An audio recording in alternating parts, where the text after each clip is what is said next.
राज्यभरात permit rooms आणि बार बंद राहणार. उत्पादन शुल्क आणि परवाना शुल्कात वाढ केल्यामुळे आता बंदची हाक. नागपुरात अपघात कमी करण्यासाठी एआयची मदत. तर 10 ट्रॅफिक सिग्नल्सवर स्मार्ट ट्रॅफिक सिस्टीम सुरू. एआयच्या मदतीनं ट्रॅफिक सिग्नल गर्दीनुसार नियंत्रित होणार. पुण्यातल्या गुडलक कॅफेचा परवाना तात्पुरता निलंबित. बंद मस्क्यामध्ये काचेचे तुकडे आढळल्यामुळे आता अन्न आणि प्रशासनाची कारवाई. तर त्रुटी दूर होईपर्यंत परवाना निलंबितच राहणार. अभिमुक्तेश्वरानंद गिरवतात मराठीचे धडे. तर विचारलेल्या प्रश्नांना अभिमुक्तेश्वरानंद यांचं मराठीतनं उत्तर. राजस्थानमधील 18 जिल्ह्यांमध्ये मुसळधार पाऊस. आतापर्यंत 6 जणांचा मृत्यू.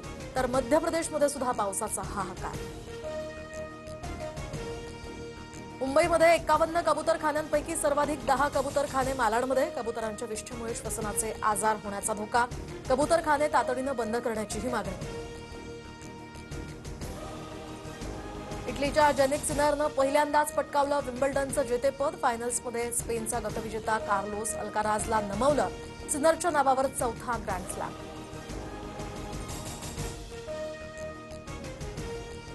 कसोटीचा आजचा शेवटचा दिवस. टीम इंडियासमोर विजयासाठी 135 धावांचं आव्हान. जयस्वाल, करुण नायर, गिल स्वस्तात बाद. केएल राहुलच्या खांद्यावर मदार.